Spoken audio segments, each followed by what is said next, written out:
السلام عليكم ورحمة الله وبركاته. كسو دوادا مقالكي السقالات اتحانيني برشادة HTML iyo CSS iyadoo aan wali ku dhex jirno qaybihii dambe ee taxanaan oo aan kaga hadlayay ama aan kaga hadlaynay CSS ta ayaa muuqaalkan waxaan ku soo qaadan doonaa CSS Flagsbox. Okay, ugu horeyn waa maxay CSS Flagsbox? CSS Flagsbox ama Flagsbox oo sidoo kale loo yaqaano Flexible Box Model waa tool ay oran kartaa ama waxaan kartaa property ka mid ah CSS ta isla markaana laga maarmaan ay tahay in la adeegsado marka la doonayo in la design gareeyo qaybta hore ee website-ka. Okay, haddii aan intaa kaga gudbo sharxaadaasi kooban waxaan halkan ku sii diyaariyay element aan ku diyaariyay sida muuqaalka ka muuqata. Elementigana waxaan siiyay class la yiraahdo Flags Container. Elementigaasi markaa waxaa ku sii dhex jira saddex elementi oo noqonaya maxay child elements. Saddexdaas elementi mid walba waxaan siiyay markaasi flags item 1 ayaan reekan koowaad, item 2 iyo item 3 class la kala yiraahdo ayaan siiyay. Okay, marka saddexdan waxay noqonayaan child elements ay noqonayaan halka elementiga weyn ay ku dhex jiraan div elementigaasi ay ku dhex jiraan uu noqonayo parent uu noqonayo. Okay, sidoo kale marka CSS kan waxaan ku dhex isticmaali doonaa isla file-kan dhexdiisa ayaan ku isticmaali doonaa oo hababkii aan isla soo aragnay ee CSS ta loo isticmaali jiray hab kamid ah ayaan ku isticmaali doonaa. marka halkan waxaan ku sii qoray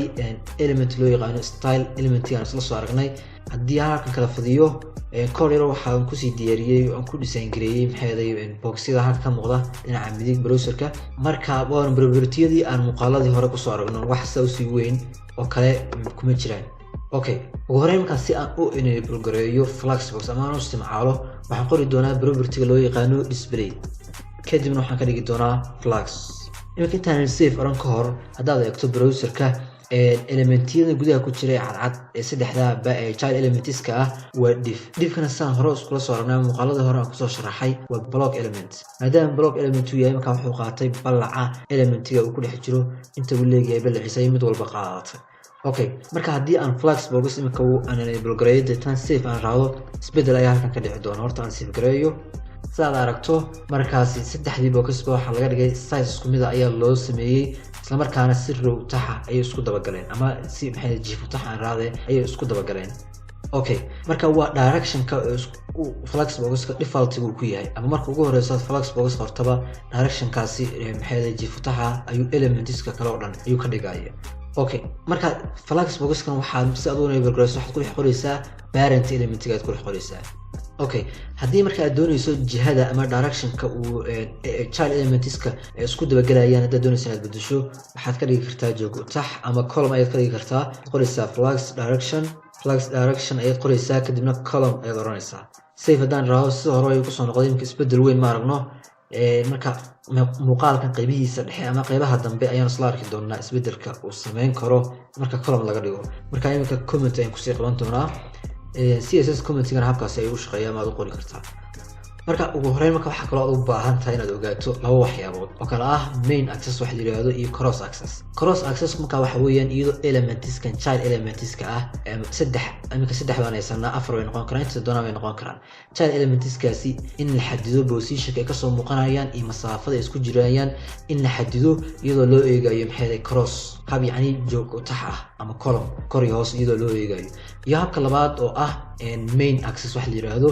oo jiif tax noqonayo ama x axis ka noqonayo jiif tax noqonayo oo markaasi aad ku xadidi karto child elements-ka halka ay ka soo muuqanayaan position ahaan iyo masaafada isku jirsanayaan. Okay, aan qoro tusaalaha ugu horeeyo main access-ka aan ku horeyn doonaa. si main access marka isbedel lagu sameeyo waxaan qori doonaa justify content ayaan qori doonaa. justify content haddaan imika center raahdo tusaalahaan oo aan save raahdo waad aragtaan yani wax la isugu geeyay bartamaha elementiga ama dhexda elementiga ayaa la isugu geeyay. Okay, haddaan imika ka dhigo halkan flags start haddaan raahdo ama flags end aan raahdo save aan raahdo waxa la geeyay qaybta dambe oo elementiga ama parent elementiga qaybtiisa dambe dhinaca midig ayaa la isugu geeyay. haddaan imika halkaas star aan ka dhigo sida marka hore default-gu ku ahaa oo aan save raahdo waxa la keenay xagga hore elementiga yani marka hab jiif taxa ayuu line-ka isbedel ku socdaa. Okay, haddaba masaafo markaan u dhaxaysiiyo si masaafo aan ugu dhaxaysiiyo waxaan sameyn doonaa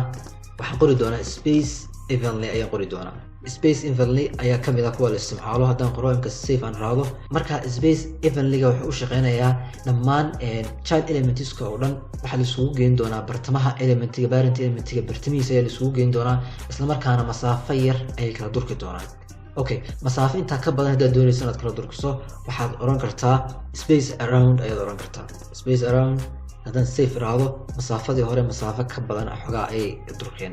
marka gidaarkii elementigana may gaarin okay sidoo kale waxaa la isticmaalaa space between waxa la yiraahdo ayaa isticmaalaa haddaan imka safe iraahdo space between marka habka uu shaqeeyo waxa weeye in elementiyada haddii afar yihiin haddii saddex yihiinba child elementsku labada koornayaasha xiga ama hareeraha xiga ayaa waxay tagi doonaan hareeraha parent elementiga ay tagi doonaan oo labada gees parent elementiga ay kala tagi doonaan labada hareeraha xiga sida ka muuqata kuwa dhexda ku jira haddii hal ay yihiin sida imka inta tusaalahan haysano hal hadduu yahay iyo haddii laba yihiinba elementska kale dhexda ay tagi doonaan isla markaana masaafo isla eg ayay kala durki doonaan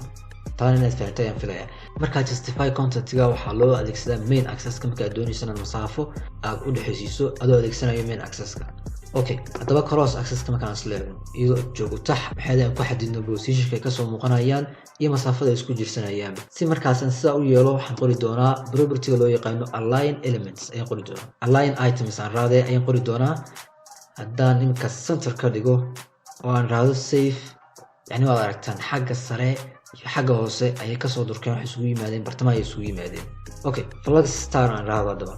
flag star safe haddaan raado waxaa la geeyay xagga sare weli joog utax ayuu isbedelku u socdaa sidaad aragtaan yani joog utax column ahaan ayuu u socdaa haddaan imika end ka dhigo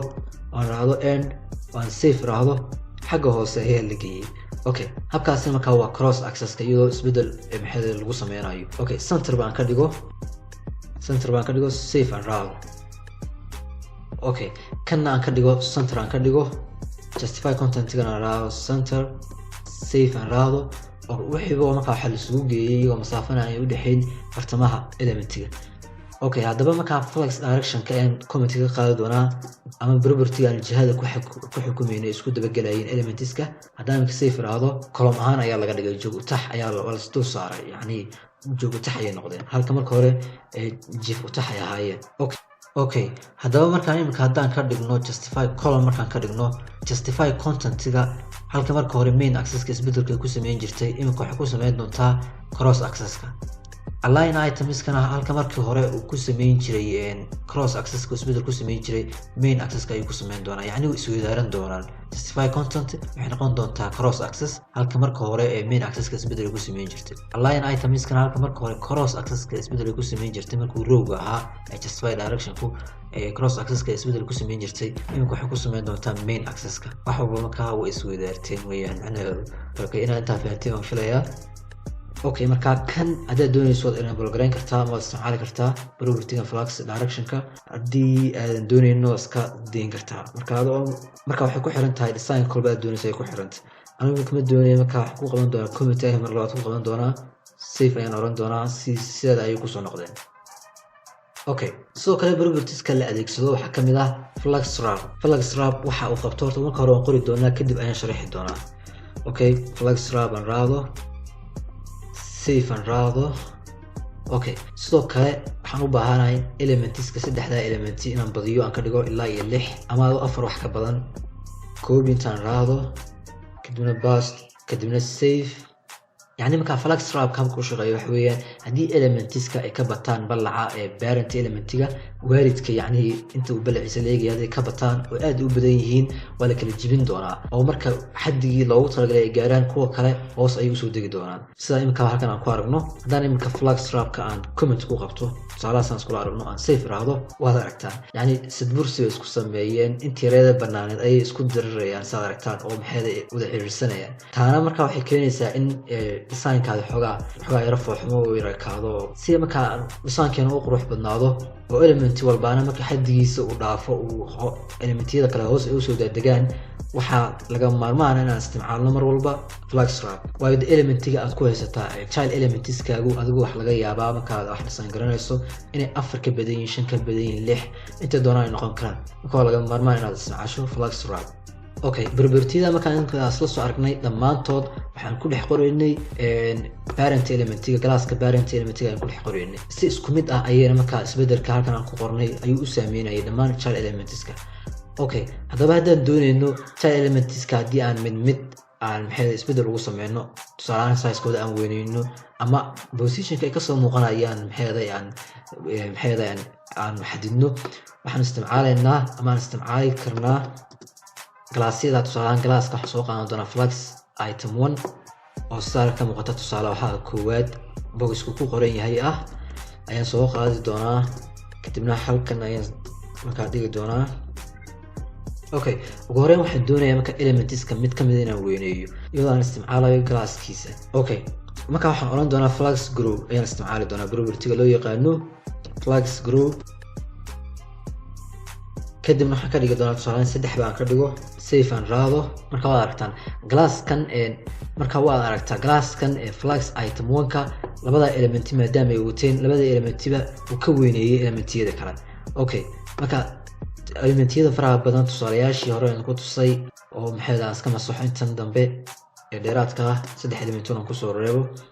okay marka flux group halkaas ay u shaqeeyaan mid ahaan marka aad doonayso inaad weyneyso ayaad adeegsanaysaa okay properties kale la isticmaalo waxa kamid property-ga loo yaqaano order-ka property-ga marka order-ka waxa uu qabto waxa weeyaan marka aad doonayso elementiga marka ugu horeeyo tusaalaha koowaad haddii aan doonayo xagga ugu dambeysay inaan geeyo ama kan labaad aan ka dhigo waxaan ku xukumi karaa property-ga loo yaqaano order-ka okay aan qoro aan raado order kadibna aan ka dhigo 3 save aan raado waad aragtaan waxa la geeyay xagga ugu dambeysay okay sidoo kale haddii aan doonayo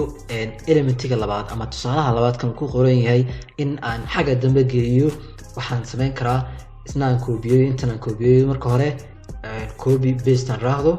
kadibna aan galaaska item 1 kan ku bedelo item 2 kadibna aan raahdo order 3 oo kale aan ka dhigo ama 2 ba aan raahdo 3 aan ka dhigo waad aragtaa iminkan wuxuu ugu dambeysiyey galaaska item 2 ga ama boxka uu ku qoran yahay tusaalaha labaad ayuu ugu dambeysiyey marka properties-kan waa adeegsadaa sidoo kale waxaan adeegsan karaa property-ga loo yaqaano align self marka property-ga loo yaqaano wuxuu qabtaa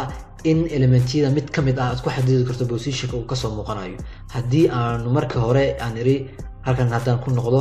haddii marka hore aan iri align item center oo saddexdaba si isku mid ama dhammaan child elementska si isku mid position-kooda aan u xadiday mid ayaan u xadidi karaa okay si aan mid ugu xadido kan doonayo ayaan iman karaa tusaalahan item 1 ka oo kale ayaan oran doonaa